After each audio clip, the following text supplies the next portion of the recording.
Welcome to Bitcoin Live on the Sunday. Today with me a special guest, a recurring guest, but it's been a while. Vesa, welcome to Bitcoin Live. Nicolas, my friend, it's always good to see you. It's always fun to talk with you.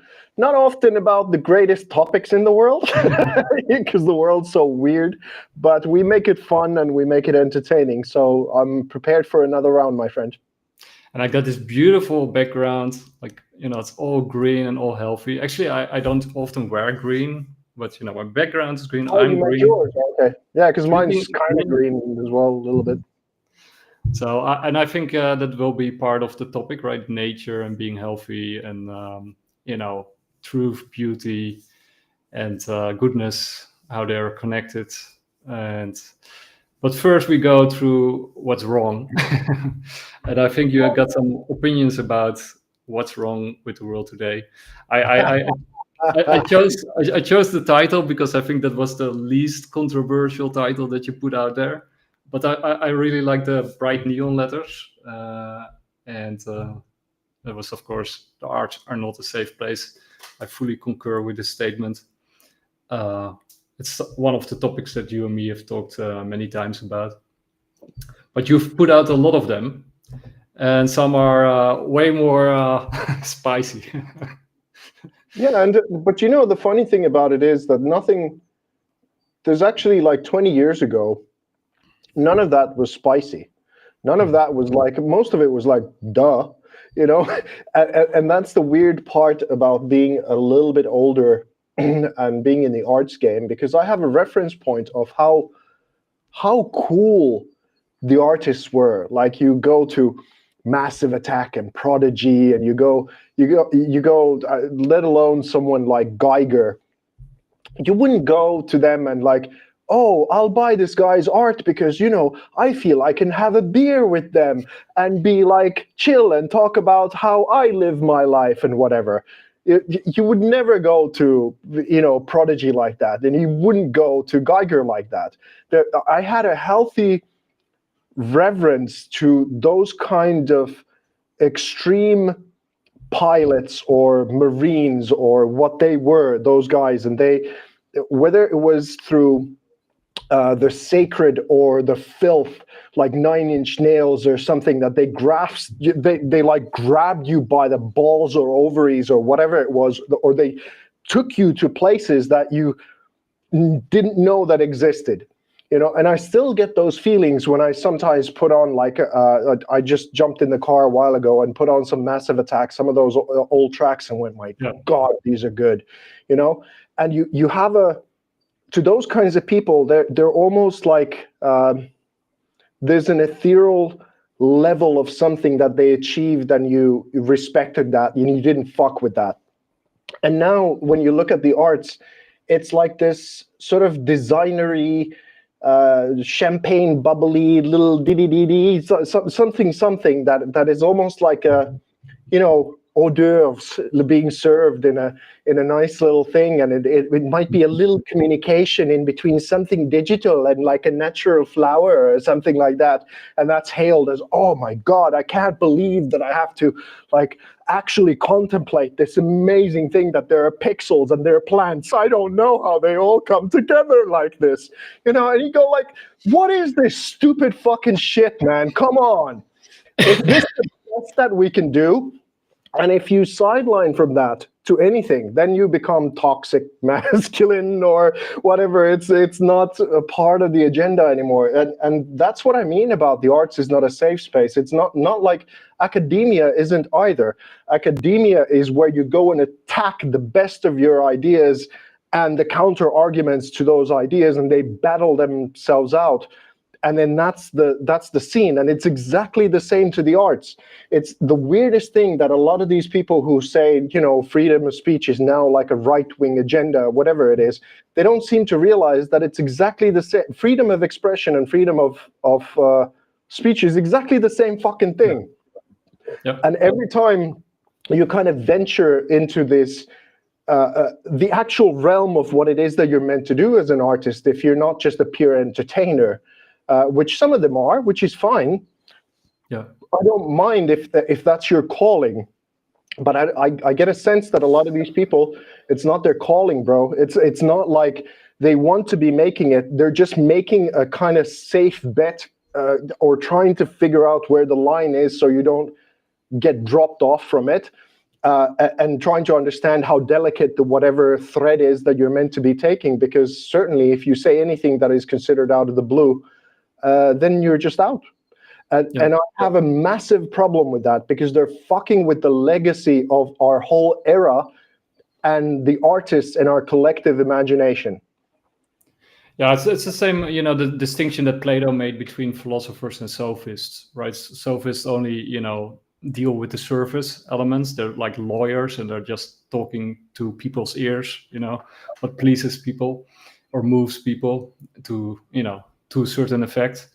And a philosopher, he goes and says some stuff that people don't want to hear, because he's looking for the truth, or, as a group, we're looking to find out what the truth is, right? So that's more or less the same distinction. And what you said in academia, right? Jonathan Haidt made that distinction also in academia, that true diversity, also diversity of color and background, follows from diversity of ideas, right? It doesn't work the other way around.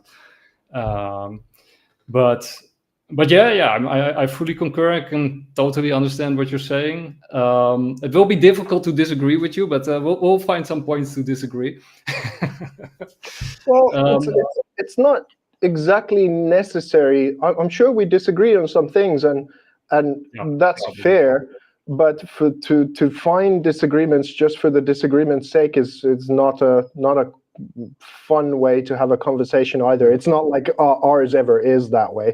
But just kind of because there's so many weird points to this, and I kind of, so to give a little bit of background to your audience, because you've seen some of the things that I've posted lately on X, and what the whole point was, is that in short, the kinds of projects, what people have said about it, the way that I've done these things and whatever, especially when I'm outside the sort of, let's say, the academic art world, or let's say the Ethereum-based NFT space or something like that.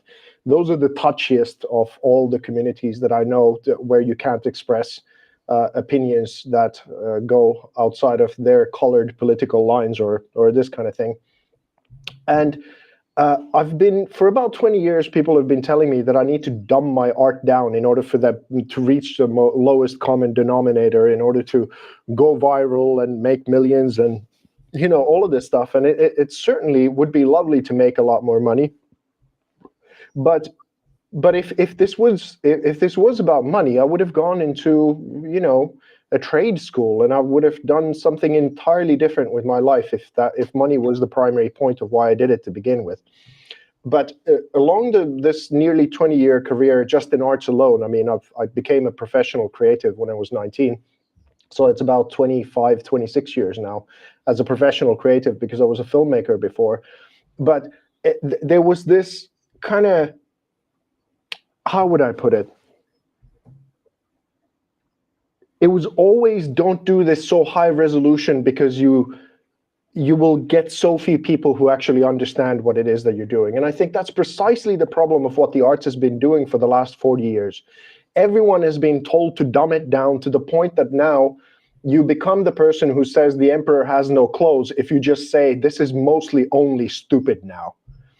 So the bar is so damn low in order for you to do something that is actually kind of bright, that you just, like, I for one refuse to do it anymore. I won't.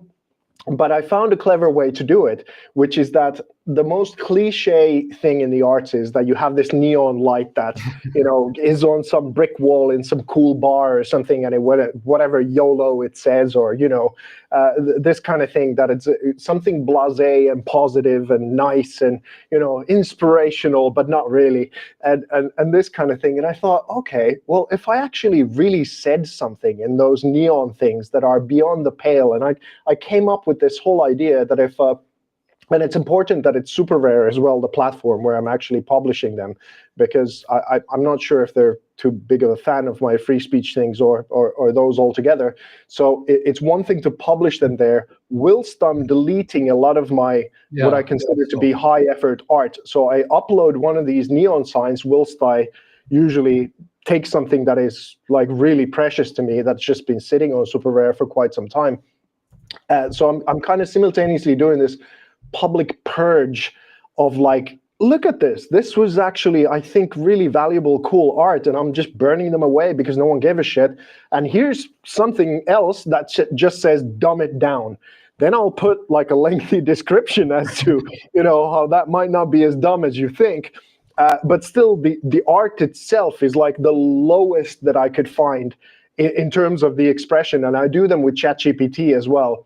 But then to actually have some sweat equity in them, you do realize that I've gone through a 26-year journey, not only as an artist, but kind of wrestling with big ideas and all of these things, so I can condense them to that. But it's been a lot of fun because the title of the series is what you think and can believe, but can't say inside of the arts.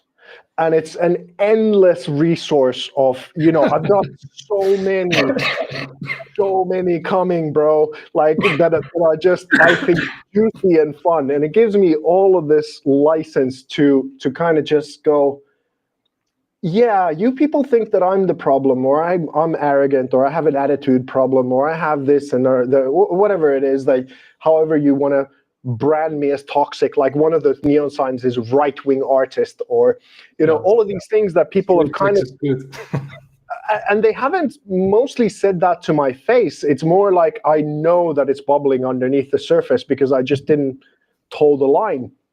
And I go like, yeah, I know this is a little crazy and maybe I'm a little crazy, but I'm just pointing out that this whole scene that you constructed is fucking dumb.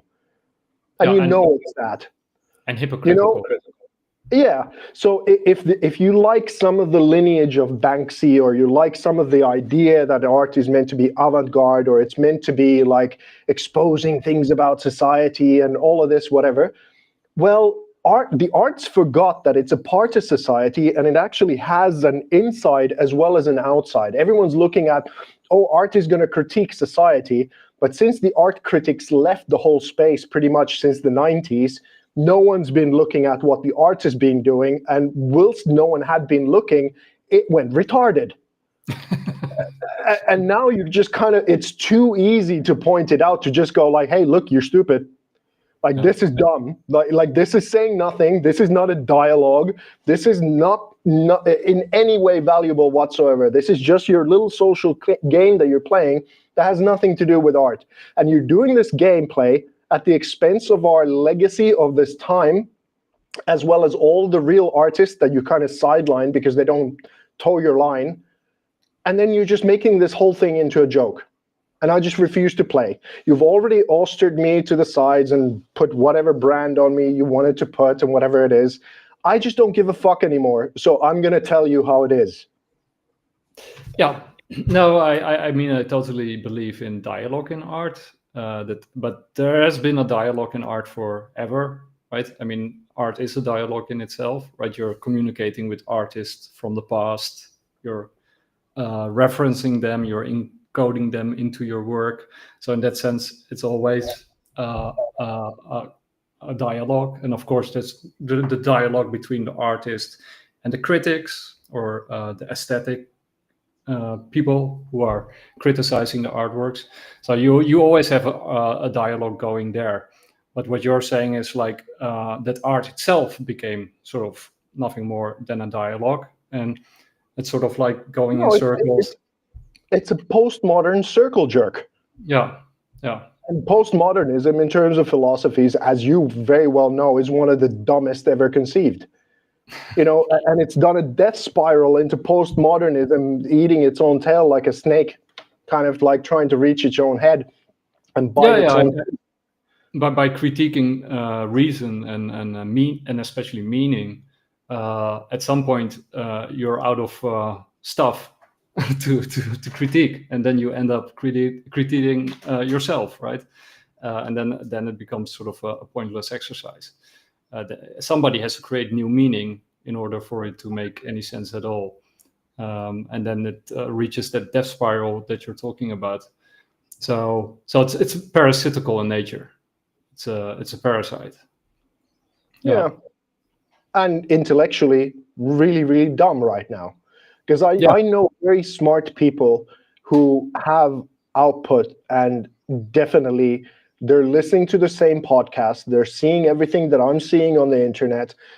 They know where the actual real dialogue is. And then they refuse to say nothing, because either they've crafted a path that kind of works for them, probably not. They know they're a little bit like a crab in a, boiling, slightly trying to boil water, and they're trying to tamper the line and whatever it is. That there was this meme that was going on just a while ago, done in the sense of the Lord of the Rings, and one of the characters is saying to the King of Rohan, as in like, I would not risk offending the left.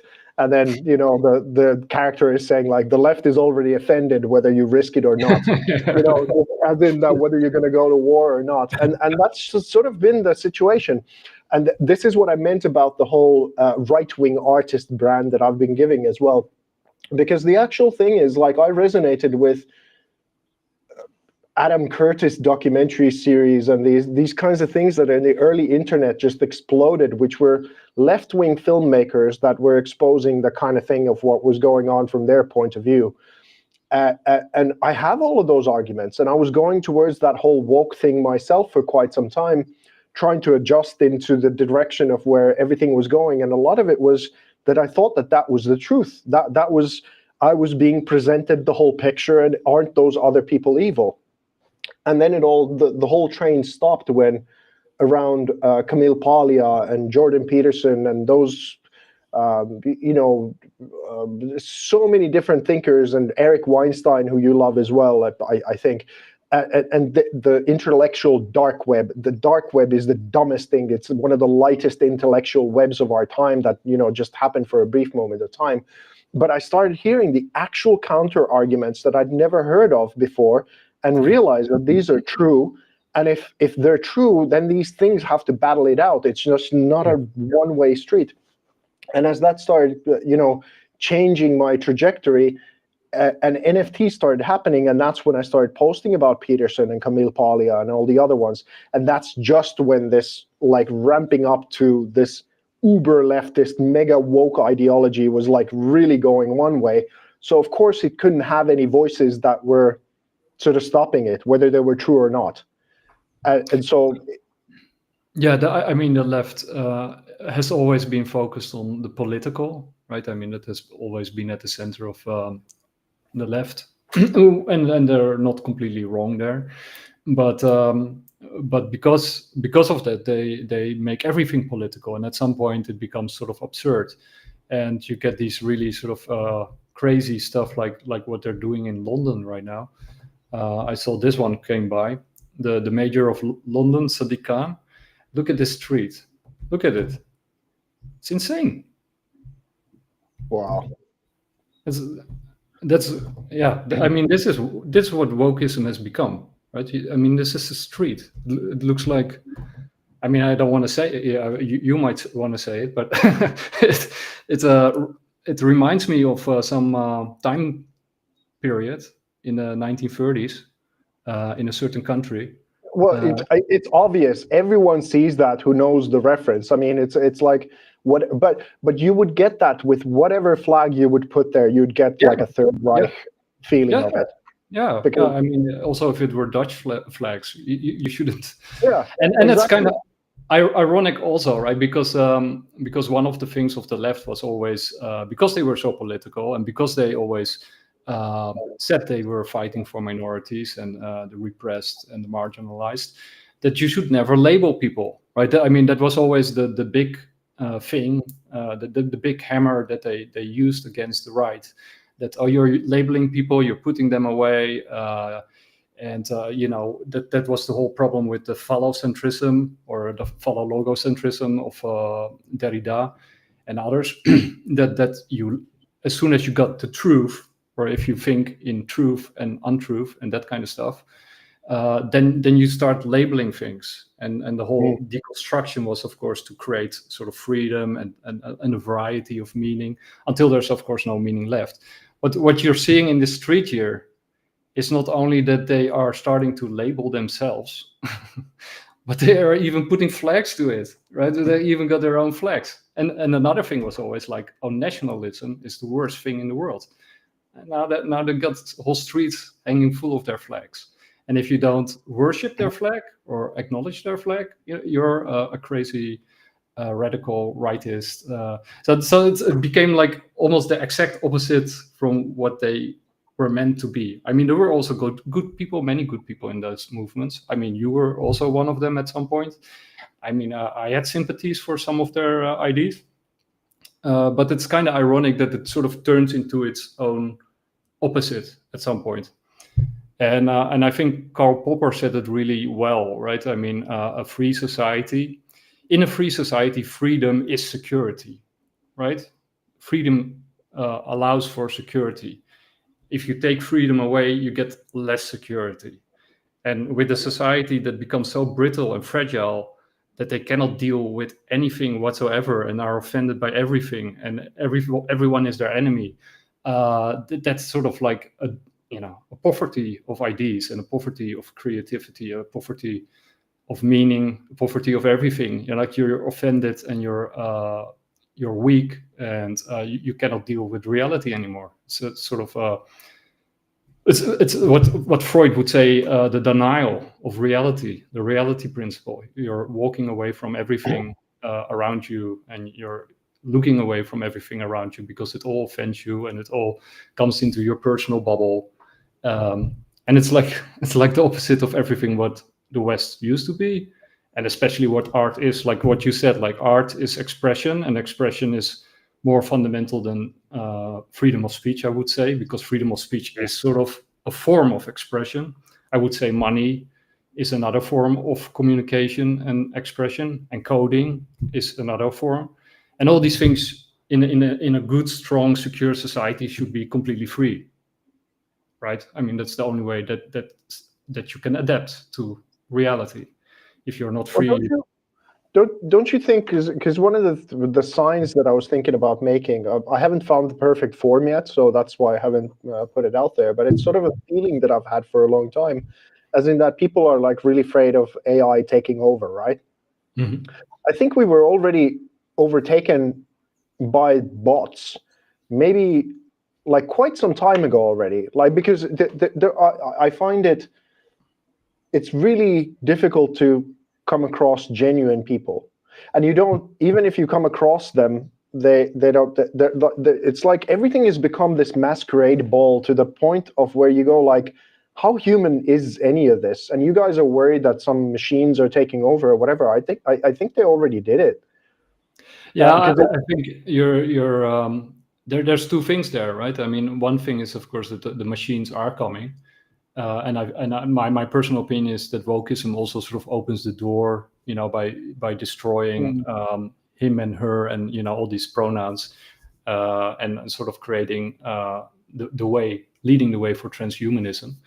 But on the other hand, I think with the dead internet theory, I think it's called, that humans are incentivized because of the algorithms which are determining everybody's worth to behave like machines. But like that's a fact.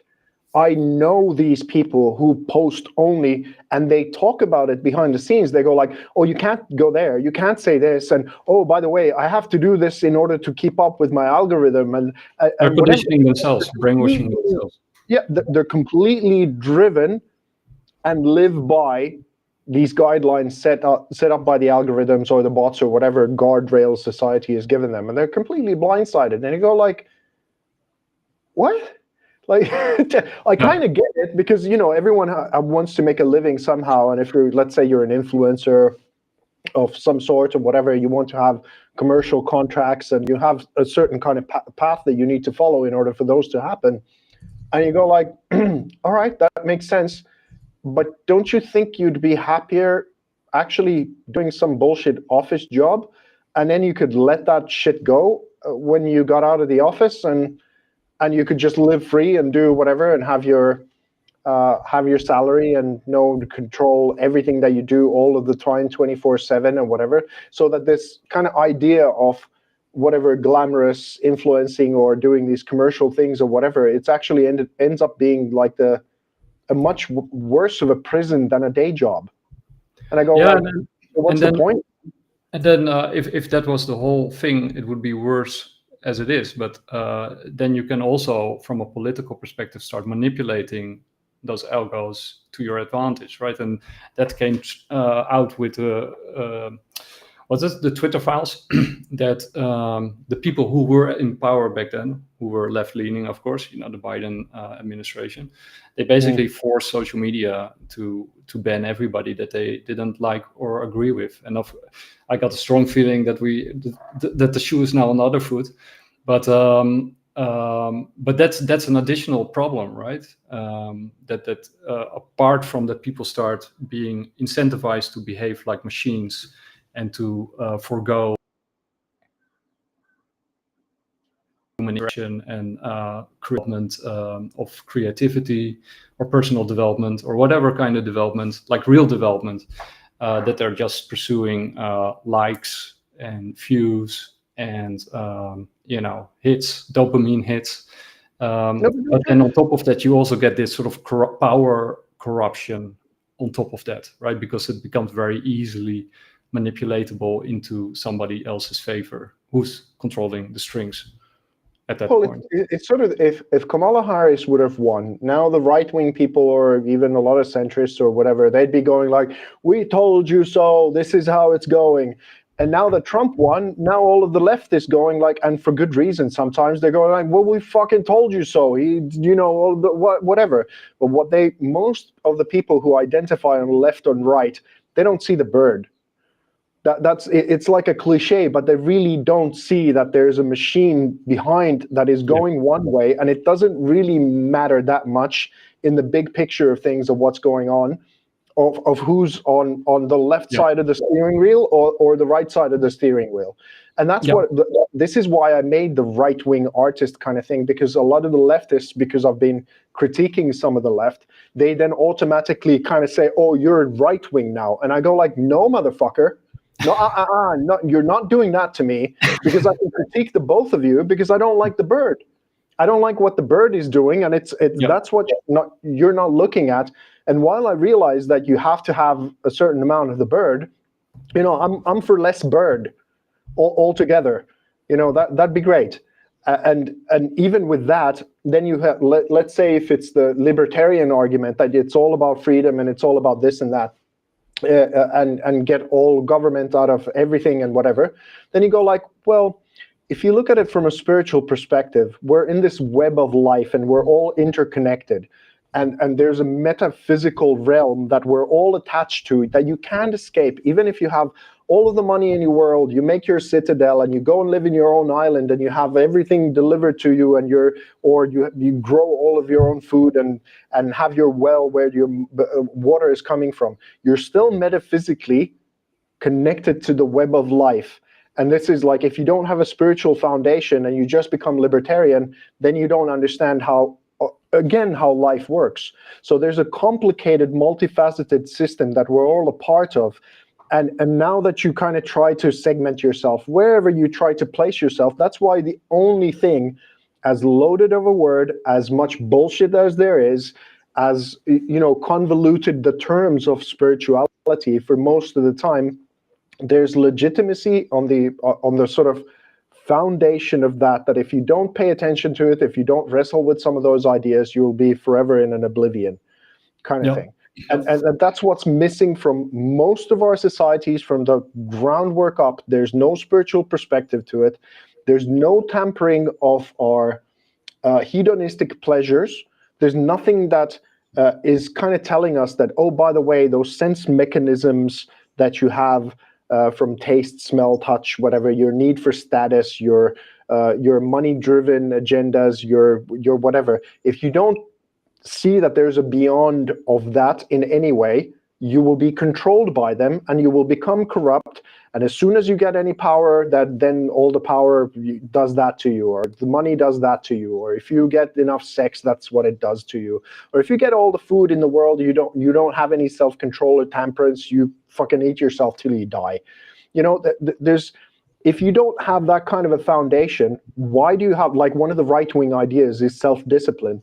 Yeah. Well, often the right wing is more connected to God. And what is God connected to? It's that transcended. It's that tamper your tastes and tamper your pleasures and these kinds of things. And that's another thing that is completely crazy about the modern left, is that they think, you know, whatever it is that you are into in terms of hedonistic pleasure, just do more of it, and somehow that is your liberation. And you go like, well, there's only about, 10,000 years of spiritual knowledge telling you that that's a fucking really dumb idea if you care to kind of look at it.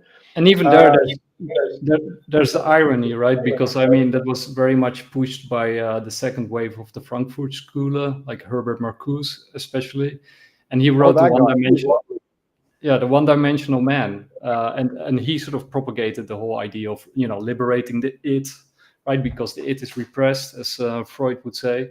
And then, but that sort of, opened the doors to wild consumerism, like what you said, and actually it led, ironically, to a one-dimensional man, which was, the one thing that he was sort of fighting against. It led to, let's say, another one-dimensional man. He was, of course, fighting the square person. They would call these people square. Like, I think, what was it? Not the boomer generation, but not the GI generation, but the one in between. I always forget that one. Anyway, doesn't matter. That he was sort of rebelling against that group, and then turned our generation, especially the millennials, but I guess also Generation X, even though they're more individualistic. But let's say our society as a whole into a sort of blind consumerist group who only believes in reductionism, materialism, worships science as a religion, and can only cope by buying and eating and doing things non-stop, right? It's about quantity, not about quality. And like what you said, the virtues, the original virtues, like the things that Aristotle was talking about, or Plato, or basically every Greek or early modern philosopher, when you start talking about virtues, you're actually talking about qualities, qualia, right? And not about quantities. And with the shift in the West, with Enlightenment, and later on with especially positivism, and later on the arrival of postmodernism and post-structuralism, it became more and more sort of a liberation, and anything goes. It's like quantity over quality. Quality is repression, quantity is freedom, and doesn't matter where it leads, because we're free, right? But basically you're subservient to your feelings, to your needs, and your needs are never satisfied, and they want more and more and more. And they feel more and more depressed as a result of it, right? It's a sort of a negative feedback loop, like you say. So again, I fully concur. But it's the fault of those people who told you maybe not to do that. Yeah. It's like, maybe don't kick yourself in the head and complain that your foot hurts. Oh, motherfucker, you're oppressing me.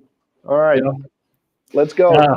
Actually, there's this famous quote by Adam Smith that if somebody sort of let's say somebody who's very concerned about what's happening in other places of the world, and he's reading a newspaper about some kind of calamity, and he feels very sort of connected to the issue, and hurts him inside, and then he hits his toe on the table, and then he forgets about it.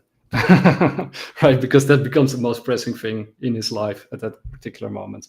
So I think like what you say, the whole world, as an individual, you're connected to everything. Nature is one thing. It's not like we're distinct from nature. And even though I do really resonate with libertarian principles, I do sort of recognize that that there are limits there, and I also, especially in Europe, but in America, I think it's slightly different. But in Europe, most libertarians are crazy, rabid, anti-religion. Yeah, And there's I think they're missing something there also, like what you said about the spiritual mo- connection. most of the people who are super anti-religion either had really hypocritical parents or a community that they had to grow up in, Yeah. or they were forced to read something that didn't make sense to them when they were kids, and they never actually wrestled with those ideas at all after they became adults. If you, for the most part, if you listen to people who are even 60, 70 years old and they say, religion, it's all weirdos and whatever, if you do just a little bit of investigation of how much into those ideas as an adult they've seriously taken kind of a venture to them, you'll find it's exactly almost zero. And you go like, okay, so you take some of the most complicated, condensed books of human history of societies, and these like Navy SEALs who went into this one way to try and figure it out. And we can go into the weeds of that, of why I'd go more for the Bhagavad Gita as it is that I would go to the Bible.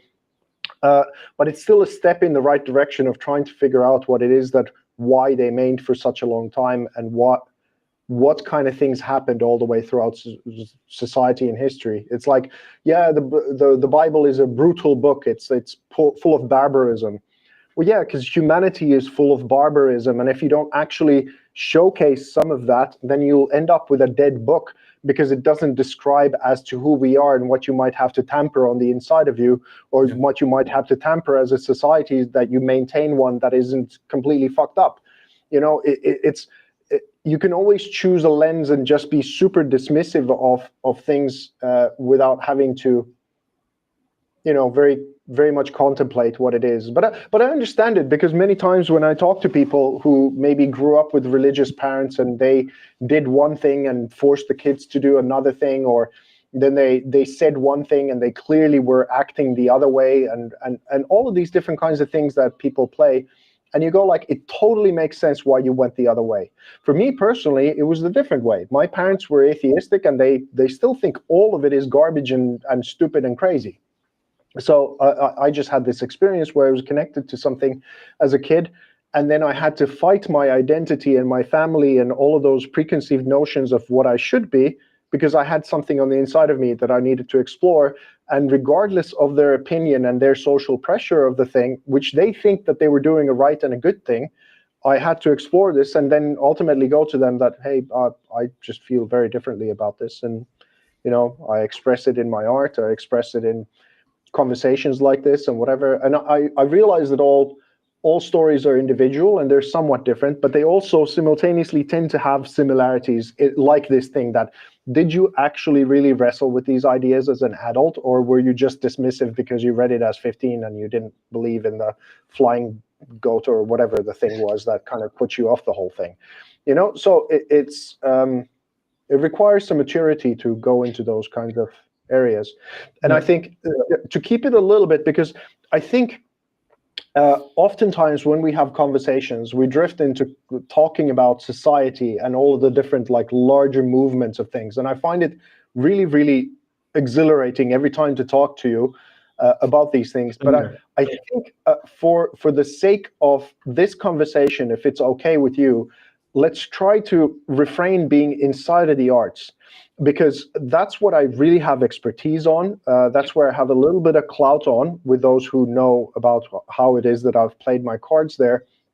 But also because it's the one that has not been critiqued for so long at all, and it's blind to itself.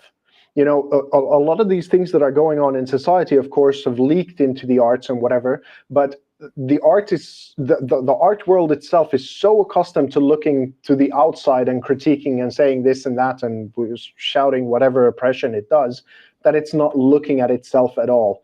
And it needs to. It really, really needs to start doing that right now, because the institutions themselves are at a breaking point. Yep. I met a curator actually in Lisbon in an NFC summit who said on stage that, she had been curating for a big museum for a long time and fascinating, and her backstory was cool and kind of makes sense why she ended up and why she thinks that a lot of that stuff is revolutionary. And then her own kids, when she took them to the museum, these two young boys just didn't give a shit about anything that was inside of those museums. And I could have said point blank, well, it's what's happened to society altogether, this toxic masculinity. There's nothing that caters to boys. There's nothing that is actually gripping their imaginations that have been curated into these museums for 3 decades. And the internet happened. And now you think that you can take this holy trinity of feminism, LGBTQ+, and DEI, you can package them in different ways and put them into museums, and 15-year-old kids, like boys, are going to give a fuck about them. Are you serious? Are you not on the internet at all? Are you not seeing where the actual dialogue of our time has been had for the last 20 years and what's been going on? Wake the fuck up.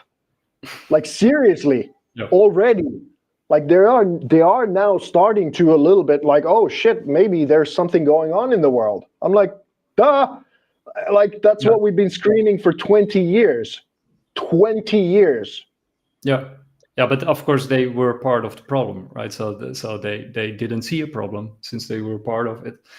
They were thinking that they were doing their job, right? Because according to them, the only job of art is to criticize everything except art. So it's sort of classic projectionism, like what Jung says, you have to integrate the shadow in order to become a full human being.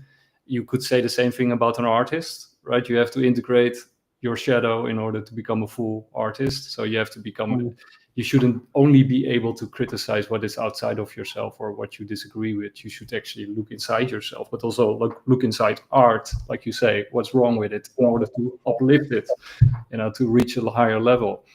And yeah, so they were part of the problem. And I think what you say about LGBTQ and I mean these are an intersectionalism and all these other sort of isms that predominate art at the moment still.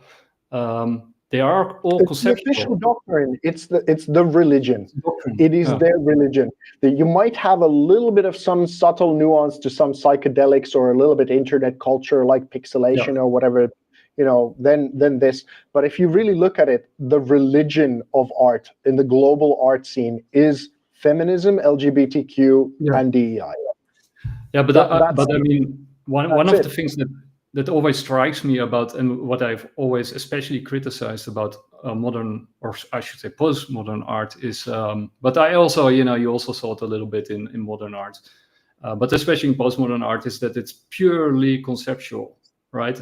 And like you said, at some point it also becomes self-referential, then it becomes sort of worthless because, it takes out all added value. But just the fact that it has sort of become purely conceptual, that you need an explanation next to the thing that you're looking at in order to make sense of what you're looking at, that is a failure of the artwork, right? Let's say you make a beautiful postmodern artwork, and unique, but you need. But let's say it's possible, theoretically. But you need a plaque next to it in order to make sense of the artwork. Well, let's say over 1,000 years somehow that artwork survives, but the plaque gets lost, and then it's nothing, right? It sort of leans on a sort of textual explanation of what it is supposed to be representing, and it also needs sort of that ideology around it to stay intact, because if it sort of gets lost or disrupted by other ideologies or ideas, then it also becomes sort of meaningless and incomprehensible thing that you look for. At some point I even made a joke that if you're walking around a modern art museum, and I sometimes had that feeling, I mean, it's not all bad, right? But I prefer not to walk in a modern art museum, that at some point you want to leave the museum, but then you're afraid that the exit might actually be sort of like a self-referential artwork that you don't. that you might ruin, and it happens a lot. Like many people sort of ruin modern artworks or postmodern artworks because they thought it was like a real chair, or like or an object that they could use, or that it was worthless. Listen, this is kind of one of the neon signs that I made was like, "You made me," and it's one of those things that a lot of people who definitely don't want to amplify my voice or have me on their platform or be curated by them or whatever, and they're mostly usually in the Church of the Holy Trinity, like I said to you, they just don't want to wrestle with any of these ideas, but now they can't undo what they did, and now it's tied to a social scene. Because most of the curators in the art world, they're either feminist women or then they're representatives of LGBTQ, and they can't, like, if one of them would jump ship and start to critique the scene of whatever it is, you can't do that, because then it will break the whole fabric. And then, of course, because it's so much about maintaining the relationships of what you have over there and how you're seen and where you're, it's like this super corporate little pleasantries. It's like the difference between entrepreneurs and the sort of corporate world is that the entrepreneurs take the risks, they see a vision and they go into the deep end and they grind it out and get the money, all of this kind of thing. Whereas if you're in the corporate hierarchy ladder, you're deathly afraid of making any mistake, because that might cost you your promotion or give Lisa next door finally the knife that she's been waiting for in order to stab you in the back in order for something else to go wrong or whatever it is. And there might as well be nearly different species of living being, of how different it is to be an actual artist going into the deep end of trying to kind of from nothing pull together something that is of value. Like, that is one of the riskiest things that you could possibly do with your life in order to try and make money and make a life around that kind of a thing. And then it's managed by these corporations essentially now. And you wonder why it's so fucking boring inside of a museum or just toe the line kind of shit. It's because it's run by the exact wrong mentality. I'm not even saying people, because people are just people, whether they're men or women or blue or yellow or whatever it is. If you just give them a set of rules to which they must cohere to, then that's what you're going to get. Yeah. And right now, I mean, I'll go back to artwork. But you also see it in crypto, right? Compliance. That's what it's all about. The new crypto is all about compliance with this standard, that standard. Especially the ISO 2022 standard. But it's all about compliance. They don't want wild Bitcoin. They don't want to. They don't want entrepreneurs building their own blockchain and all that kind of stuff. Now they want compliance, and it's the same in the art world, especially this current art world, because like you said, they don't want to rock the boat, and especially they don't want to rock the ideology, right? So basically these people are being lived by their ideology, right? They've been taken over by their ideology. They have basically been brainwashed. I mean, there's some level of freedom within an ideology, of course, especially if it's not fully crystallized yet. But at some point, you sort of seen all the nooks and crannies of an ideology. It has fully materialized, it has fully crystallized, and then it starts eating itself, right? Because it sort of ran out of gas, out of room to sort of absorb the stuff around it, and then it starts moving inward, and of course it's being run by money, and especially the wrong kind of money. I wouldn't even use the word money because it's actually a misnomer, but money sort of runs the art world at the moment, and people make art. No, not you, of course. There's still real artists out there, but they're struggling. But the people who sort of move up in the art world are those who are basically following the algorithm and making money. I'm waiting. Like, this conversation is another kind of exercise for me to purge out what it is that I actually think and feel.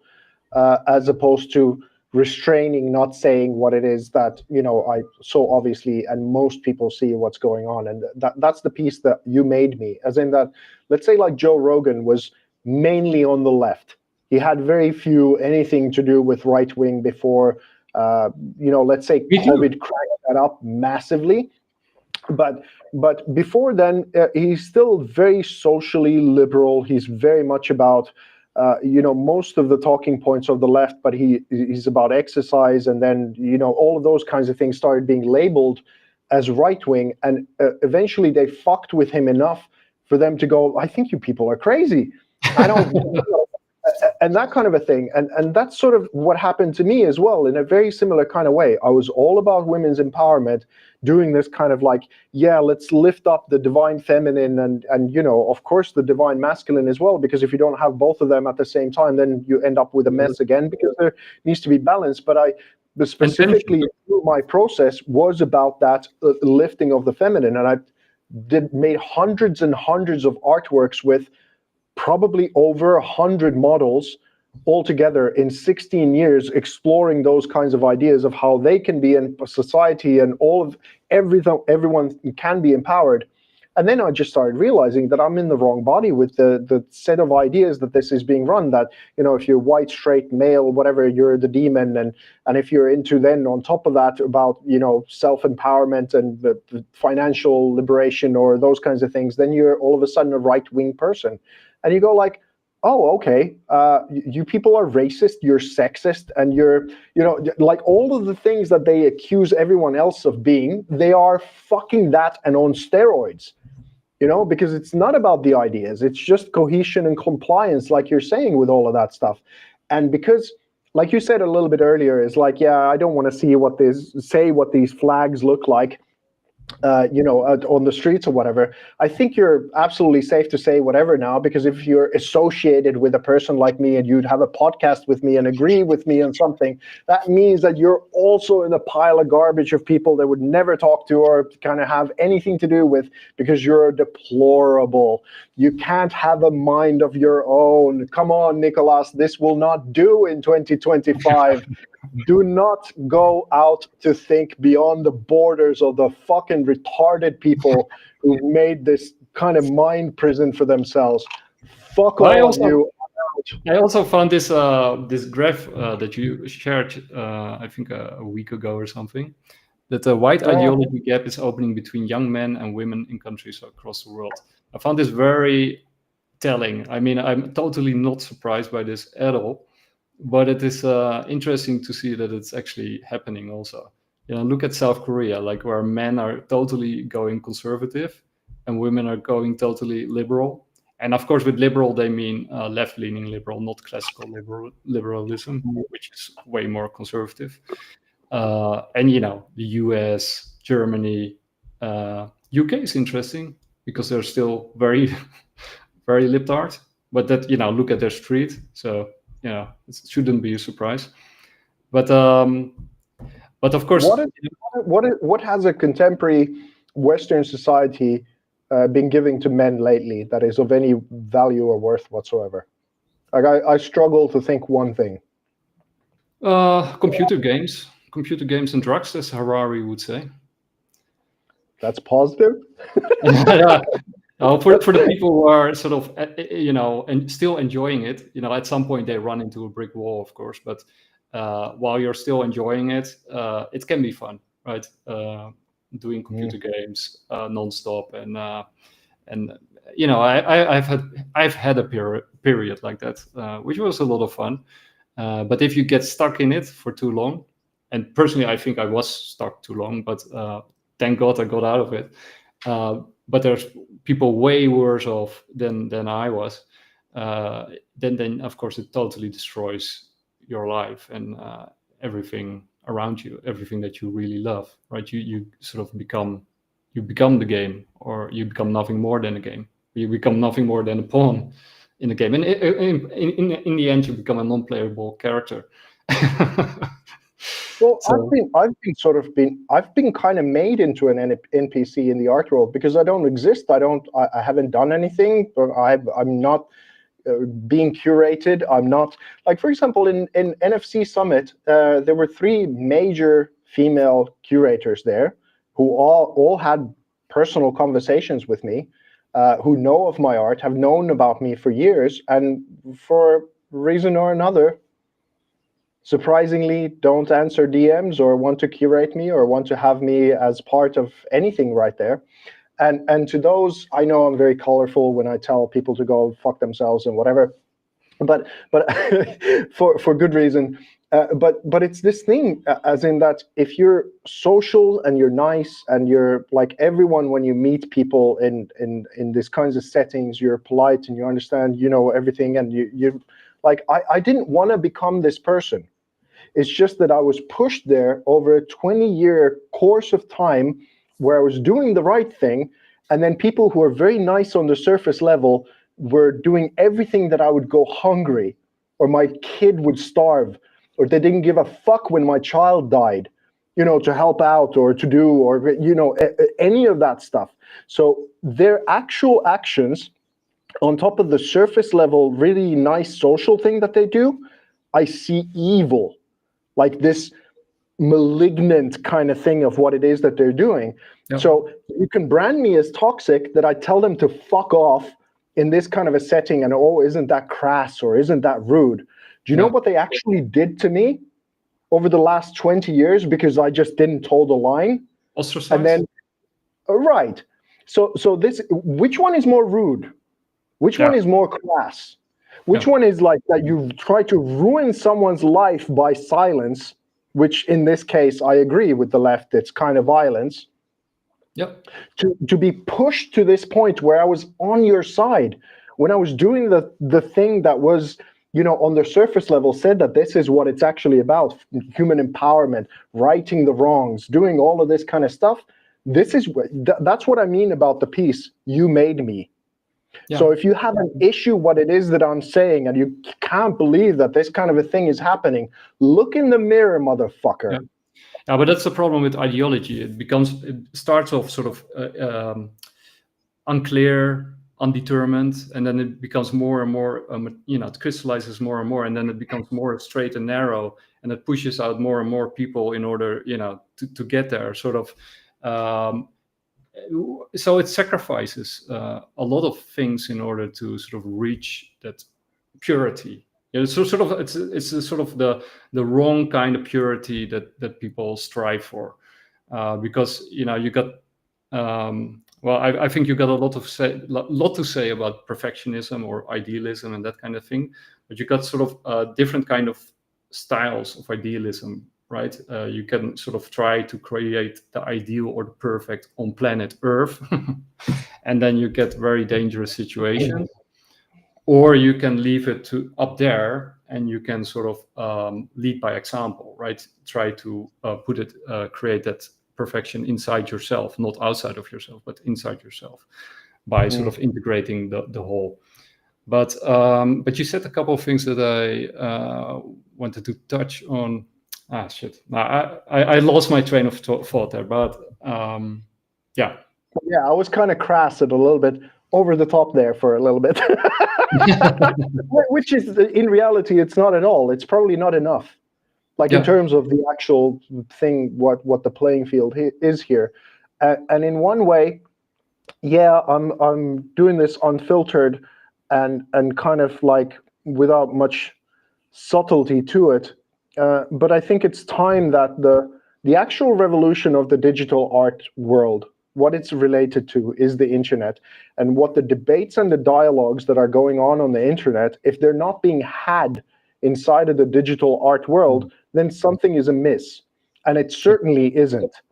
The only thing that you think that can see that is a little divergent of, let's say, the approved thought narrative is a little bit of psychedelics, which has always been going on inside of the arts, even inside of the children's programming of when we were growing up in the 80s, or whatever it is. Super Mario Bros. Goes and jumps into a mushroom that you grow, and so those kinds of references to healing in a very safe kind of narrow way, or whatever, they might be okay.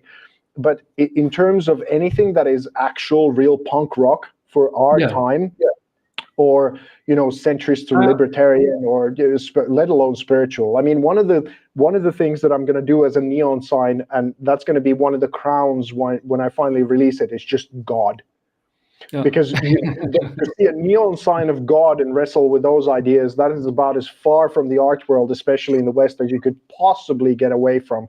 So I think that I love that kind of banality of a neon sign that says God, that it would be like that's like, as a social propellant for like the flock to leave somewhere, that would be like a nuclear bomb, however that's said in English. But I also that's like the fact that you put it in neon signs, right? It's like really in your face, of course. I think I remember what I wanted to say. Like, when people think about being social, that they have perhaps one thing in their mind, or it's perhaps unclear. But I sort of, I think there's like 4 types of social, right? You got sort of agreeableness that most people sort of associate with being social. That's being nice, or being actually found to be nice by other people. So it's sort of getting, the recognition that you're a nice person, the virtue signaling. So that's sort of the predominant kind of being social. But then of course, you also have being social that you want to help other people. That's, I think, a good kind of social, that people in healthcare, or firefighters, police officers. Those are people, or teachers, people who are trying to help other people. And then you have people who can be superficially nice, right? They know all the, let's say, the psychopathic niceness, right? They know all the etiquettes. And I'm going to say Chinese are, very much focused on etiquette. And I'm not saying they're psychopaths, don't get me wrong here. Because there's also value in etiquette, of course, and it gives you a sort of kind of discipline. But you also can be very superficial at that level, right? Because if you don't have the other kinds of social, and then you have the 4th kind. You can weaponize it. You can weaponize etiquette as well. Yes. And then definitely, yeah. And the Japanese and Chinese are very good at that. And and then you got the 4th kind of social, and that's, I think, sort of what got the West as far as it got, and that is sort of like pushing yourself and others around you to develop personally, right? That's also a kind of being social, right? That you want to uplift people by growth, like individual growth or group growth, right? By pushing people to master themselves and each other, and improve society by uplifting people spiritually, and reach a higher level. And that last kind of social is very confrontational, right? Many people don't want that kind of social. If they have a person like that in their neighborhood or in their environment, then that person will say, hey, get out of your bed, I'm gonna kick your ass, clean up your room, be nice to your sister. That's like the parent who's actually being social at that point, by sacrificing him or herself, by doing non-nice things in order to make a nice environment for themselves and the person that they're reprimanding. But that's sort of a tension there. But that's also a kind of social. That's actually a critical aspect of being social. That you talk to people and say, hey, that's not good. You have to do it like this. And then you're not blaming the person as a person, of course, but the action that person at that moment is doing. What Carol Dweck, for example, is talking about. But if you only have like that first kind of social, that purely superficial sort of agreeableness, and that's based on agreeableness, that you just want to be liked, that everybody just want to be liked and be nice. I mean, I do have a tendency in that regard. But I know sort of the shadow side of that, right? If that rules your life, it becomes very. It's not a nice place, and it also creates a lot of fears around you, and a lot of enemies and things to be afraid of, and anxiety, like endless anxiety. And your bubble becomes smaller and smaller, and it becomes more and more difficult to be nice, and you become like the dog who bites his owner eventually. For sure, there's so many things that I super agree with what you're saying, and I took that one thing is that There's real psychopaths. So let's say when I'm out with my kid and my wife, and someone new appears, that it's a very subtle thing of how you can come and approach a person who you don't know, especially if they have something like a kid there, or those kinds of things. And for the social rules that we have for engagement and the unspoken things and the subtleties, they're really, really important. But that Can can we use be it camouflage? yeah, very much like camouflage, and as well as the weaponization of it is that you may not say what is. It's like it's kind of like it's a bit of an idiotic, even a kind of analogy. But let's say you have a doctor and someone has cancer. It's like, okay, we've got cancer here, but it's like, that's not a nice thing to say to someone. You can't go and, that would be super rude, and it might hurt their feelings. And don't you realize the implications to what is going to happen to the lives of this person and their family and everything and their future? And they just had a holiday planned and whatever. And you go and tell them that they have cancer. What kind of a person are you? Are you a right-wing extremist?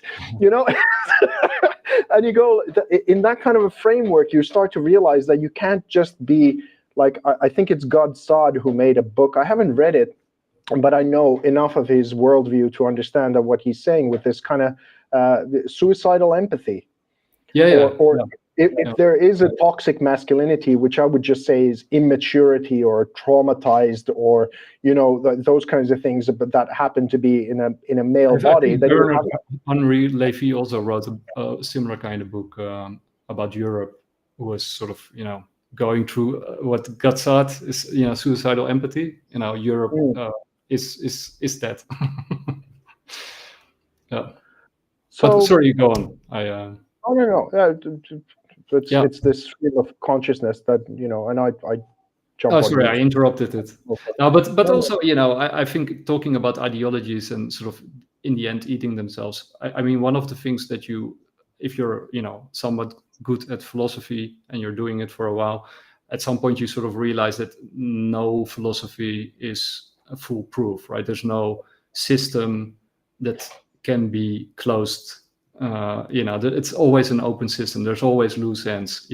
At some point, a libertarian runs into inconsistencies, contradictions. Where begins this? Where does that stop? And that's with it all. Also with religion, and then religion is kind of interesting in that regard, because what you said earlier about religion and religious text, right? A religious text is of course not a text written by one person, right? It's not like a book in that sense. You don't have like one author. Almost every religious text is the work of like countless different people over time having a dialogue with each other, reacting to what the other wrote, almost like art, and compile, and that becomes a compilation, and in the end a sort of a book. And then of course there's also sort of the final edit, like what do we leave out, what do we keep in, right? And then you got different heretical sects, and then they of course start fighting because they want to leave this in and the other ones want to leave that out, and they want to emphasize this and the other one want to emphasize that, right? But it's sort of a living text, it's a living organism, and that's why it's so why it contains so much wealth and information, right? Because it's written over centuries with countless different perspectives, critiquing and engaging and conversing with them, with each other, and the same thing with art, right? So that's one of the strange things from postmodernism. Why wouldn't you want to engage with this wealth, like this treasure trove that the West and other civilizations have created over time with their art, right? I mean, art is also like the most fundamental form of communication, because it's sort of communication that goes beyond language, right? I mean, images, the senses, which is why I think postmodernism is also so bankrupt, because it's so conceptual, and the conceptual part of humanity is like its most worthless junk part that we have, right? We think it's the most important part, but basically it's our senses, it's our body, it's our sort of the whole thing is what makes us valuable. It's the intellect is like the last thing that came out, right? It's like the latest upgrade. It's important. It's like basically the least interesting part of humanity. And Give me 2 seconds. My son is banging a plastic toy on the other side of that door, so to the point of where it's hard to focus. Just give me a second. oh, luckily we can't hear it here. It's almost soundless. So I'll just wait. Oh yeah, okay, I could hear it. No worries. No problem. He's on the floor with a cup or something like that, just banging it against the. I have no idea whether you or anyone else can hear it, but it's quite loud for me. But that's sort of like an example, right? I mean, that's also why I a couple of weeks ago I did an interview with Hedy, and he was interviewing me. And I sort of explained, why Bitcoin Live is called Bitcoin Live, right? And one of the things is, of course, we keep it raw, unedited, and with an emphasis of live, right? Bitcoin is bigger than just blockchain, right? It sort of encompasses all live, but also it's a live stream, and we want to keep it raw and real and unedited, and we want live to interrupt, right? That's what you want. Now there's a cry, so now I'm the bad guy. I took away the banging. But hey, there was one thing that I really wanted to mention a couple of times, because you mentioned consumerism. Yeah. And I would more brand it on hedonism these days, because the left kind of own the consumerist critique of capitalism and this and that, whilst they simultaneously think that indulging in whatever kind of sex act or that kind of thing, you can just do it endlessly and go through it somehow, and that'll deliver you or whatever. It's the same consumerist thing, just in a more esoteric kind of thing, and it's not being reflected back at all. So I kind of go, hedonistic is a little bit I think the better word, because it's more bipartisan, I suppose, at this point, and both sides are equally. Like, if you think that, for some reason the right-wing politicians are much more tampered in their different kind of ways of lust or greed or any of this kind of thing, unless if they're like genuinely spiritual people who've gotten a solid grounding and an understanding of the esoterics as to why that thing needs to be tampered. If they don't have that kind of a background, no matter what side they're coming from, you're just going to end up in the same exact result of things. And that's sort of our whole system is being driven by these kinds of things, and then make-believe stories on top of that of how it isn't. But most of us who are paying attention kind of realize that that's exactly how it is, and that's from either side or above, from below, whatever. That's the thing that you can't touch, because everyone's guilty, myself included. I'm hardly, I hang out with monks, and have very congenial relationships with people who are far more out advanced in their temperance of their desires and things that I do. But that's kind of the thing of what I realized, that like you said about the different spiritual text, is that if you, let's say, you could trace down, and this is a rough thing to say, but let's say the power of Rome got condensed into the Vatican, essentially, and then that became a certain kind of frequency of maintaining enough spiritual information that it doesn't become a dead book, and then also leaving out that there would be a personal deliverance on that, or kind of a lineage to the history from all the way from the pyramids to whatever, all of these different kinds of super esoteric ideas. And where I found that to be intact, like you say, that it's a text that has been tampered by so many people, especially Bhagavad Gita, as it is, that version ties it back to the lineage of, let's say, if it's real, and I believe it is, that 12,000 years ago we had a great flood, something happened and rained from the skies, and everything got reset, essentially. Let's say if the Vedas, some of them, are the intact information of how it was passed down from, tens of thousands of years ago into the modern day, and you do have that text available, would you want to read it, especially if it says something against your hedonistic desires of what it is that is going on, and whatever Western perception of this kind of like weird way that we're trying to fuck our way into virginity, essentially. And so if you had that text, and then you go like, oh, so let's say the Abrahamic religions, they're about 5,000 years old, and there was nothing before then, that's when civilization started. And then you start to find these texts as well as evidence enough to kind of go like, no, that's actually probably the worst time in human history that we've lived through for the past 5,000 years. And then there's a world beyond that, and that's another kind of crunch where you're not supposed to go, because that's the limits of our thinking again. So those are the fascinating little journeys that you do, and that's kind of what I've been trying to discover with my art. And whether you take them with a pinch of salt, or whether you find it interesting enough to actually venture into that ground, fair dues. But that's what I'm meant to do as an artist. I'm meant to wrestle with the biggest of our ideas. And now that you look at the art world, and you look at the postmodern death circle that it's been on for such a long time, and even metamodernism, which is a step in the right direction, has been trying to come up since the 90s or something like that, and it keeps failing miserably, because especially in the institutional sense of it all. And you go like, it's so like when because over a year ago, I started reading the Bhagavad Gita every day. And really wrestling with it sometimes, because the book really pisses me off sometimes. Like I come to a contradiction of something, or I come with something that I think is like a double standard or something like that, and I get real mad like when that happens, and I have to like really wrangle with that stuff. But after reading it for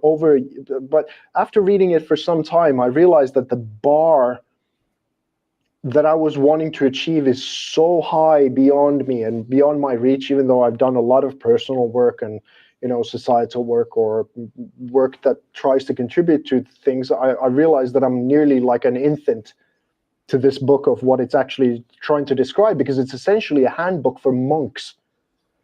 It's a handbook, like a legitimate handbook for monks, if you really want to go that, and it's extreme in what it's actually describing. And then I looked at my culture, and I saw this bottomless cesspit of garbage and filth, and this kind of like, ugh, like, and I was suspended in this sort of halfway. I was like almost on air like this, that where I want to go is so high beyond me that I can't probably reach it in this lifetime, or maybe a few. And then what's below me is something that I don't want to touch. And that's kind of when you really get to something that if the information is pure, it's going to piss you off like massively. And it definitely won't help you put on like some ponytail kind of thing from your butt and like a dog mask and whatever, and go bark on the street, and maybe that's your liberation. But it definitely doesn't support you doing that. So if that's not what you're into, don't go to the Bhagavad Gita. But yeah, and those books. I mean, those books were, of course, also written by priests and monks. But in the case of the Rig Vedas and the Bhagavad Gita, they had also, of course, warrior classes, which were very important, and different kind of classes in society. And those books, and need also other religious texts. These people that lived these lives, they didn't live those lives under modern circumstances, right? These people lived lives that we can barely imagine, even if you are a monk, but even if you're like just a regular citizen in such a society of the past. Life was nasty, brutish, and short, as Thomas Hobbes would say it. But you also lived life close to nature. You had to be very self-dependent, self-reliant. So these people had like a totally different look and perspective on life and everything. It's almost like like they're alien, like you're reading an alien text. I mean, that's one of the things that I really love about philosophy, because each philosophical text is basically you diving into the mind of somebody else, right? It's like, and most of these people were probably autistic, but you're sort of diving into their fantasy world, right? If it's Kant or Hegel or Aristotle or Plato or Augustine or you name it, you're sort of immersing yourself into their worldview, like completely, and trying to make sense of it. And that, I think that's a lot of fun, right? Because you're trying to look at what they're writing from their perspective, trying to make sense. And at some point they leave keys in order to, unlock what they're trying to say. And then at some point you think, aha, okay, so this is what they're about, right? But at first it's sort of like an alien world that you encounter, and you're like, what the hell is he talking about? But and that turns a lot of people off, because they want clarity, they want simplicity, they want action, they want the easy road, right? And the easy road, like every religion says, like there's one straight and narrow road, and that's very hard to follow. But the easy road is everywhere, right? And that leads to decay and evil, right? But I think that's all encapsulated in the text, right? These are different people doing different things. Some were warriors, some were monks, some were spiritual mystics, some were clerics, right? There's also a huge difference between a mystic and a cleric. Right? Those things are totally not the same thing, right? They have a totally different worldview and perspective. A cleric is way more focused on hierarchy, institutions, getting things done. He's more left brain, and a mystic is like the total opposite of that. It's usually against institutions, completely right brain. It's about feeling, insight, right? But all of that stuff is encapsulated in these religious texts, and that's just the people, and then that's through the ages, and that's compiled in the book, and then you don't even know what's left out of the book, which is probably just as important as what is left inside the book. And then you got the reaction or the implementation of that book, or those books, mostly it's books, not one book but books, in societies at different times, at different stages. And even when it's implemented at a certain time in a certain place by a certain people, then you also have a reaction on that implementation by those same people who are implementing it. So yeah, going into sort of religious studies is super fascinating. I mean, purely from a psychological perspective or a psychoanalytical perspective, but also from a religious perspective, or purely from a humanity perspective, learning about human nature and human sense making, and how you deal with problems, and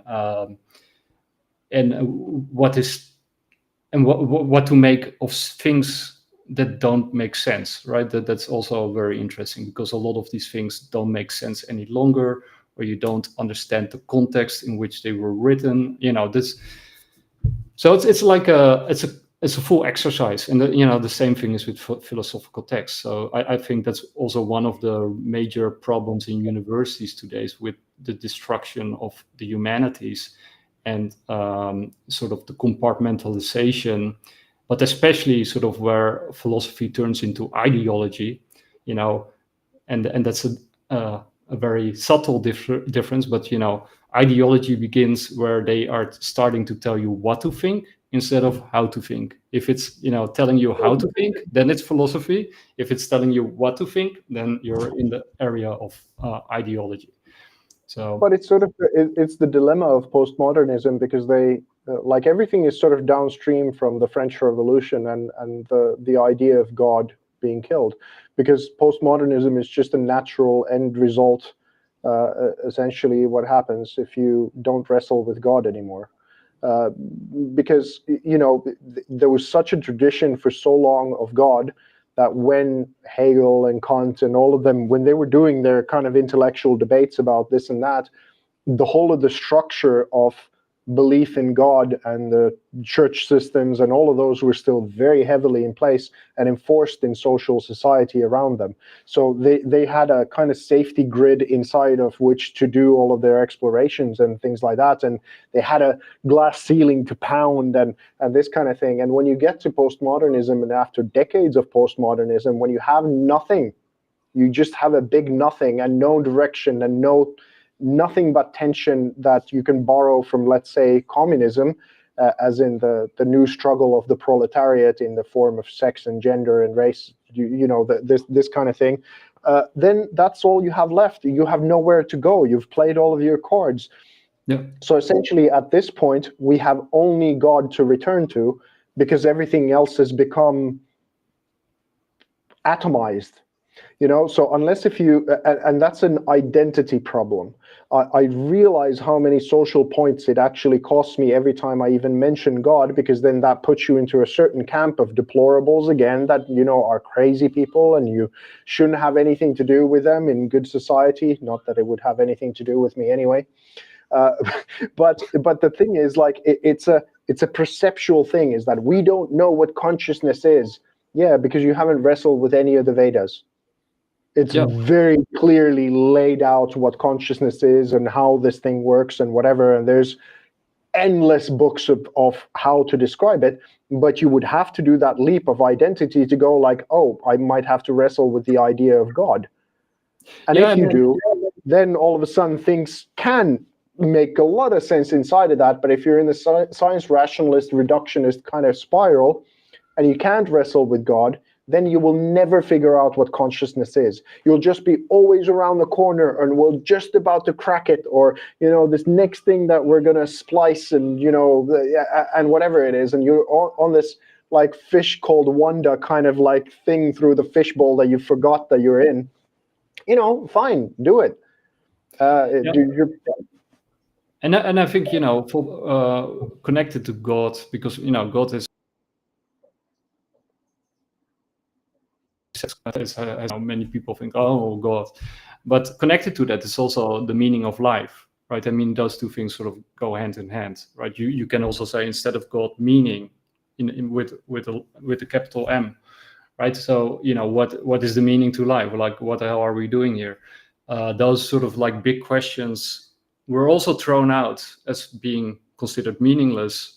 Because you're just living your life and that's it, and then you die and you don't go to heaven or whatever, because that doesn't exist, and you are your brain, and if your brain malfunctions, then you malfunction. Like, you're basically a robot, an automaton, and we can fix you if you're broken, and we can improve you if you're unsatisfied, and then we can put some new parts into it, and then you're upgraded, right? You're basically like a smartphone.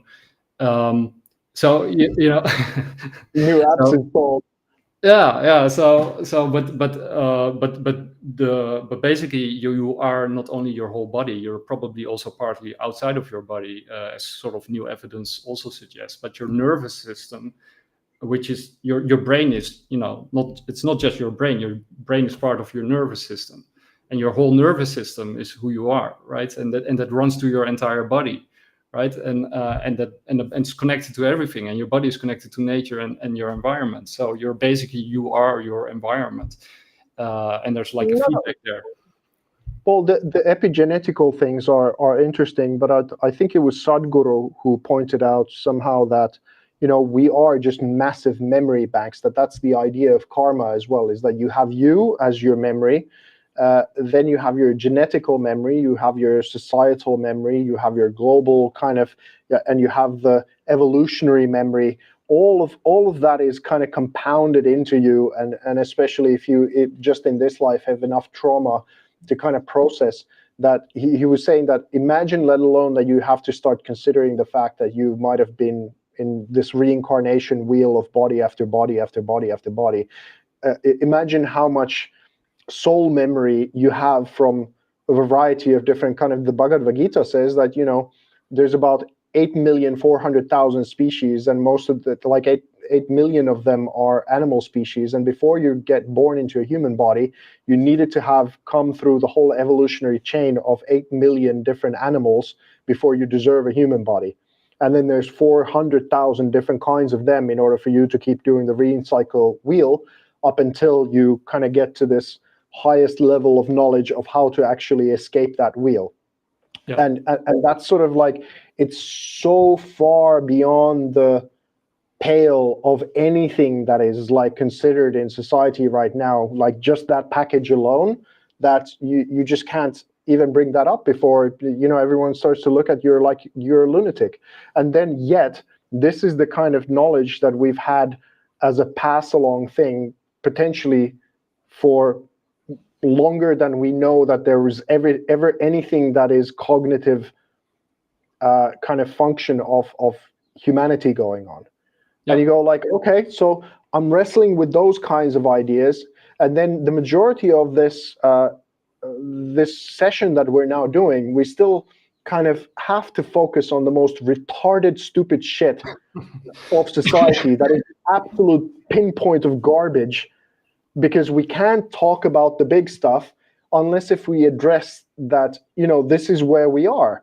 And if you can't expand your horizons to really like start to see what life is beyond this kind of thing, then in one way, I'm sort of captured by this garbage if I don't talk about it, like I tried at the beginning part of it, because it just can't handle anything outside of its own reference point. Or then I'm captured by it because I have to talk about it and brand myself right-wing artist because that's the thing that is being discussed. So we're kind of fucked either way. So in that way, you're absolutely right that we're kind of like products of our society because it only allows that much breathing space for us. Yeah. But this is, again, and I'm doing this slightly at your expense as well, whether it's me kind of telling curators to fuck off or expanding the realm to this point. It's social points away from the both of us, but I think I'll just go insane if I don't start saying this stuff, because I can't hold this anymore longer. I feel like I'm in the East Germany behind some fucking idiot wall that I can't seem to be able to break through. And this was the like profound inspiration of Eric Weinstein with the kayfabe thing and all of the different things of what he was saying, that when he went on podcasts and people were telling him, no, you talk about physics, you need to dumb it down. And he's like, no, you need to catch up with me. Like, that's not how this works, that I go everywhere to try and please everyone, where I'm trying to do the highest of what is possible in my field, break through narratives that have been stagnant and string theory that has been screwing things up for decades. And now you're expecting me to kind of just like make it into a McDonald's burger for you all? No, that's not who I am. That's not. Imagine going to Da Vinci or Dali or someone like that to tell them to just design Coke cans because people just can't fucking handle, the Vitruvian Man. Yeah. I mean, I think Einstein said it best, right? I mean, from an educational standpoint, if that's your goal, you have to make it simple, but not simpler than simple, right? There's sort of like a bottom line there. But if you're an artist, right, why would you make it simple, right? The wealth or the enrichment of the artwork is actually if you make it more complex, right? If you add layers to it.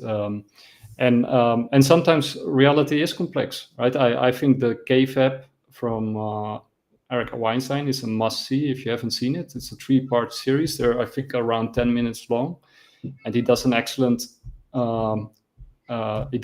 explanation of what's wrong or what went wrong with Western civilization. And basically, what he says is that that where it went wrong is it started running on fumes. Right? It had this sort of explosion of wealth and creativity, and then it was basically its own success that sort of made it grind to a halt. And then, in order to sort of make up the difference for for the motor started sputtering, they needed to make up the difference with sort of pretending to have growth. And that became sort of like a circus, a world wrestling circus, and also with 2 wings of the party, right, the right wing and the blue wing, battling it out, but also giving people presents that they actually cannot afford, and that becomes sort of like a vicious cycle. I mean, that's also the same stuff that Ray Dalio is talking about with the grand cycles of history. You got this moment of liberty, entrepreneur. You actually you said it very beautifully in the beginning with the entrepreneur and the corporate, right? So the entrepreneur is the person like Daniel Plainview in There Will Be Blood, beautiful movie, right? It's like the lunatic who goes out into the wild and he's confronted with himself and nature, and it's a battle. It's not very nice. Like it's there's a lot of things that go wrong. He gets he gets estranged from his boy. It's a very painful whole movie. But basically, that's the entrepreneur. He creates wealth, he creates an empire, and then the corporates, they descend on him like vultures, and he has to comply, right? Which he doesn't, of course. But that's sort of, that's when the death of the system enters in, right? That's the you have to comply, because that's how we do it, right? And that's how it was passed down to us from father to son, or whatever it is, whatever excuse they come up with. But it has to be done in a certain way, and it's not allowed for the entrepreneur to be an entrepreneur, and that's sort of that sort of destroys the society over the long run, because it's the entrepreneurs who actually give life to society. But a real artist is, of course, the ultimate entrepreneur, right? That person is just himself, and he's just wrestling with life. Usually they're wrestling with life all the time, and they're giving expression to that struggle, and they shouldn't be censored. Of course, the whole conflict, or the thing that they are censored, because that's inevitable, right? Like you said, you're a part of society, and society will always censor. That's just how society functions. It doesn't matter which society it is. There will always be a majority in power or a minority in power who says you have to do it like this because we don't want that, right? And then it's sort of the struggle and the painful, with some things coming from inside, some things coming from the environment, and some things coming from society. In our case, it's mostly society, because that has become the environment that we operate in. And from that, either beautiful artworks arise, or very mediocre, and mostly very mediocre, because people want to comply. Like, if you've had experiences like I have, whether it be through breathwork or psychedelics or different kinds of things where time is suspended and you live in eternity, you realize that all matter is alive. There's no such thing as death. All of these things that are as real as whatever the table is for some other person or whatever. That genie doesn't go back in the bottle. You can't. And once you see that, you very much would like for other people to see that as well, and it becomes an important signifier to make artwork about that, or expansion of consciousness, or some sort of a thing that helps people do what it is that they're doing. Because much like the public intellectuals, I think if we are correctly paid for, then we're doing expressing and signal posting for others to follow in a compressed way that they could find some value in whatever it is that we've done. I think that's the only way you can justify as obsessive of a weird kind of a life and thing as being an artist is. And I said wrongfully that it's the riskiest profession. I wouldn't dare say that to an MMA fighter. They might come out of that cage a vegetable every single time that they step into it. I've just been made a vegetable on the sidelines of art because I said some things that are apparently very bad. But that's kind of the thing, is that there is a form and a function to art. And you won't feel that you're like, even if you become ultra successful and you're hailed as the next superstar and every social function is around you and everything is great and whatever, if you on the inside don't feel like you did the work, what it is that makes you deserve that stuff, whatever, what's that term for the faking syndrome, the imposter syndrome? Imposter syndrome, exactly. Thank you. That unless if you're doing this and doing a genuine contribution and wrestling with the biggest things, and a part of that is suffering, if you're not doing that, you will forever be an imposter. And as much as I think it is possible for a person who works in such an esoteric field as in arts as to get close to getting rid of an imposter syndrome, I have it. I cracked that code. I don't feel like an imposter because I wrestled with the masters and I wrestled with God, and I keep doing it, and I keep not sleeping at night often thinking on these things, and I try to wrangle my inner bitch of being afraid to say these kinds of things of what we're expressing here, because I'm not dumb enough to not understand the social implications of them. I fully am aware of what happens if I talk about the things that I talk about. But I think the beautiful cycle about it is that this contemporary materialistic, consumerist, hedonistic society is telling you, get everything now that you have it and grab it. And what I'm trying to painfully slowly go towards step by step is that your soul is eternal, you are eternal, live your life like you're eternal. Yeah, and if you shift to that perspective, all of this dumb shit and you being afraid of saying what you actually think and suppressing yourself and playing stupid games and getting stupid prizes for it, all of it goes away. But it's not a joyride, because like I'm in a very, very small group of people here who are saying anything of the sort. I mean, there's Robness that I know that he goes up against the grain a little bit and actually like showing a little bit of a mirror to it and whatever, and others try and figure out their way of this and that. But for the most part, in the arts, I know no people who are doing any kind of critique of it whatsoever. There's this one guy, something Bua or whatever, who's on. Wait, I deserve to. People deserve to know his name if they don't. Oh, was that the one that you retweeted? Yeah, I've retweeted him a couple of times. I think is it Jason? But yeah, I think you talking about what art should be. I think Yeah, to my shame, I don't remember his name right now, but I keep seeing his content all the time and going like, this guy, this is the guy who we need. Ah, damn it! I think I can find him. If it's the one that I think you mean. I had a conversation about him with Joe. Is that Miko? Miko? No. Oh, okay, it's another one. Okay.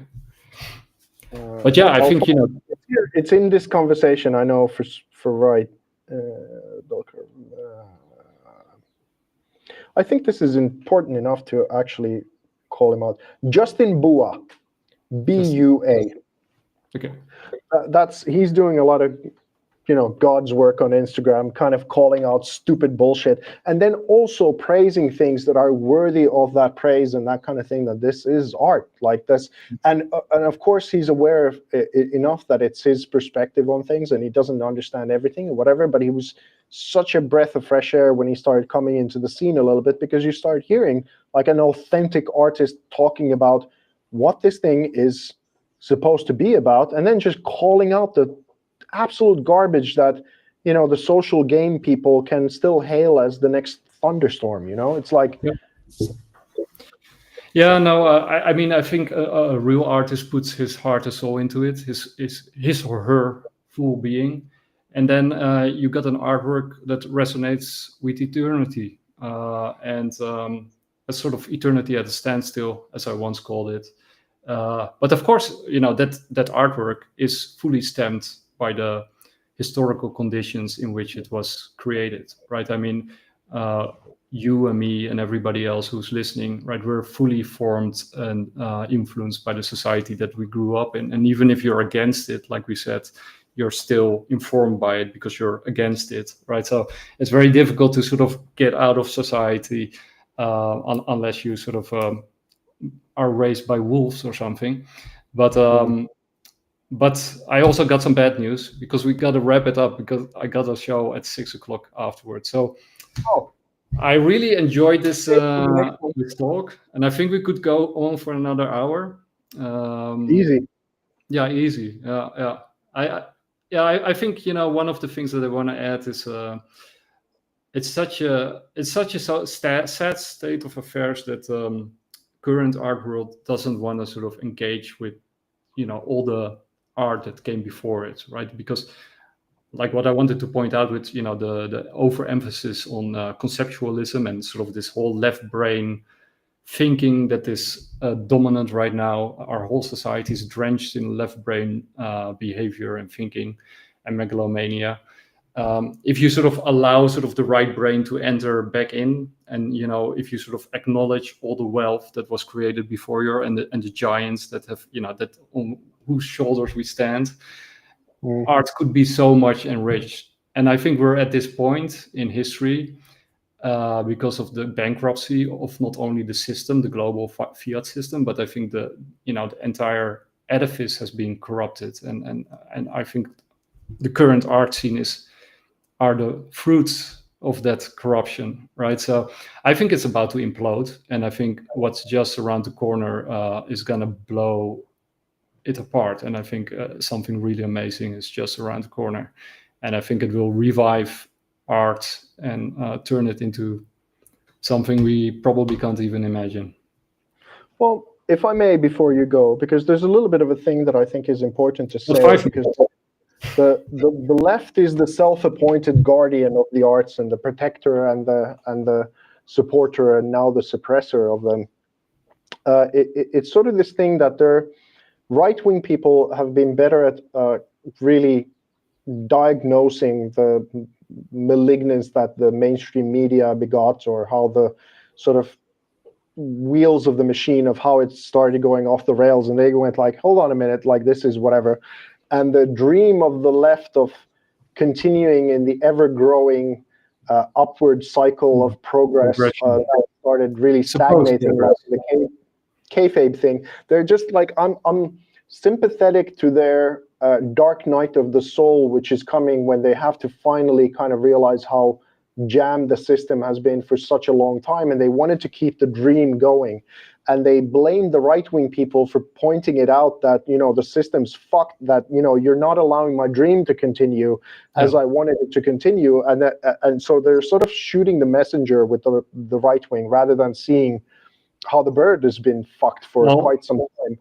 I mean, they are creating their own enemies, right? I mean, many people don't even consider themselves to be right-wing, but they're labeled as such, and then they start behaving as it. But in order to keep the dream alive, they have to create enemies, because they blame everything and everyone for the dream not coming to fruition, right? That's sort of the problem with creating a heaven on earth period, right? Yeah, well, it's going to be tough going, and I have sympathy for it, because I went through my own dark night of the soul around 2006 or something, when I kind of woke up from the matrix and realized how the whole thing is. And since they are the self-appointed and guardians of the art world, and they can't see what almost everyone else has been seeing from whichever political angle or spiritual angle or whatever it is, their end to their dream is coming now to a very abrupt full stop, or go into this totalitarian nightmare with it, or then they have to wake up and realize that there's, art is an important navigational system of how we try to venture ourselves from deadwood when enough is actually gathered around the whole thing. That is the job of the artist, is to allow this kind of breathing space for us to check on our ideas and kind of have a wider perspective of what's going on. And I know I shit a lot now on the left, because I'm so frustrated by their stubborn death grip on their dream that is no longer working for anyone. But the actual thing, if I'm really sensing of what my heart would be able to say, is that I understand that it's scary. I understand that it's horrible. I understand that you need to let go of your whole identity, your whole vision of what society was going to be, or where it's going. But it's important that they start to really get to grips with reality, that it's long gone. It's not the fault of the right wing. It's not the fault of anyone but the evolution of how things went. And unless we collectively wake up to that fact, start helping each other and rebuilding things, then we're in this endless snake eating its own tail kind of thing. So ultimately, as much of bitterness and things that I have on the inside of the things that I'd had to go through in my wrestling with this machine, my fundamental message was always about healing and love. It's always been about that. And my frustration and my railing against the thing is because the system has made it impossible to do what we need to do under the strict rules of what it has. So all of my bravado or my fuck yous or whatever it is that I'm doing, still simply in this kind of like whatever inspired by Bill Hicks thing, like, you know, somewhat. It's love. Love is the thing that it's always been about, and in a similar kind of way as in the doctor tells you that you've got cancer, and now we really need to look at how to heal this thing. The doctor doesn't tell you you have cancer because he wants to hurt your feelings or be a bad person. The opposite is true. Yeah. We have to wrap it up, but I think we can end with the words of Jon Snow speaking to Daenerys that human beings suck and they are fallible. But if we embrace that imperfection, the imperfection is actually beauty, right? You can find true beauty in the fallible human beings that we are. But the problem is if we trying to become perfect, we create a hell on earth. And then you create the Daenerys that torches the world with her dragons. So I really enjoyed it, Vesa. It's always a pleasure. And let's do it again. And I hope that the people who are listening, I think there's still 80 people listening. So, thank you for hanging around with us. Share it, that's like it. Thank you. And we'll see you next time. Hare Krishna, Hare Bol. Take care. And I think here it is. Take care, Vesa. Thank you, bro. That was really, really fun.